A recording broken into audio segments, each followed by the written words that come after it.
आज जो हम टॉपिक डिस्कस करने वाले हैं वो बहुत ही डिफरेंट है और शायद बहुत लोगों ने सुना नहीं होगा। आज का टॉपिक है डार्क मैटर पे।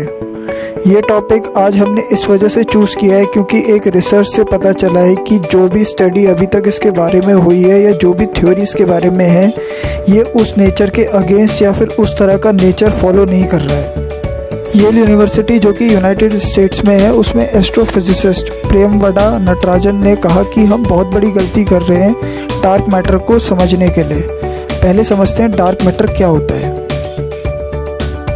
जो भी चीज़ हम इस यूनिवर्स या फिर ब्रह्मांड में देखते हैं, जैसे अर्थ, सन, प्लैनेट, मून, ये सब केवल 5% कंट्रीब्यूट करता है पूरे यूनिवर्स में। बाकी 95% डार्क मैटर और डार्क एनर्जी से बना होता है। डार्क मैटर एक रहस्यमयी और इनविजिबल चीज़ है जो पूरे यूनिवर्स का मास यानी भार कवर करती है। ये ना तो लाइट को एब्जॉर्ब करती है, ना ही रिफ्लेक्ट करती है और ना ही एमिट करती है, ना ही दूसरे पार्टिकल के साथ इंटरेक्ट करती है।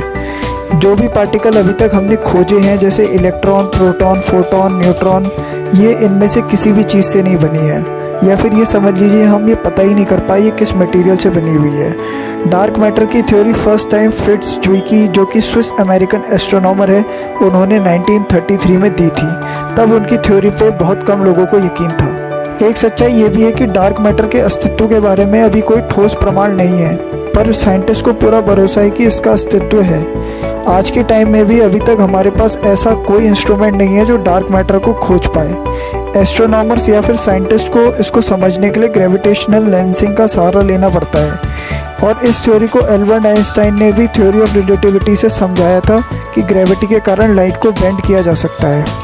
सरल भाषा में समझे तो लाइट का बेंड होना या मुड़ना ग्रेविटी की वजह से ग्रेविटेशनल लेंसिंग कहलाता है। जब कोई लाइट दूर की आकाशगंगा या गैलेक्सी से दूसरी गैलेक्सी में आती है तो ग्रेविटी या फिर डार्क मैटर की वजह से वो लाइट बेंड हो जाती है, क्योंकि डार्क मैटर सबसे ज़्यादा मास कवर करता है।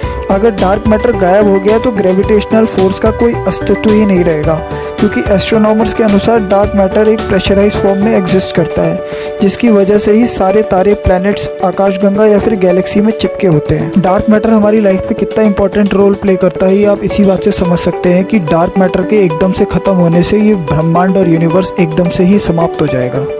बात करें डार्क मैटर और डार्क एनर्जी के बीच डिफरेंस की, तो डार्क मैटर की वजह से ये यूनिवर्स अभी जुड़ा हुआ है और डार्क एनर्जी की वजह से ये लगातार यूनिवर्स फैलता जा रहा है। अब एक नई स्टडी से पता चला है, जो कि hello space telescope and European southern observatory से है, जो कि चिली में है। वहाँ से खबर आई है कि जो बड़ी गैलेक्सीज या आकाशगंगा के अंदर छोटी छोटी गैलेक्सीज द्वारा निर्मित ग्रेविटेशनल लेंसिंग है, वो बहुत ही स्ट्रॉन्ग है, जो अभी तक की डार्क थ्योरी को गलत साबित कर रही है।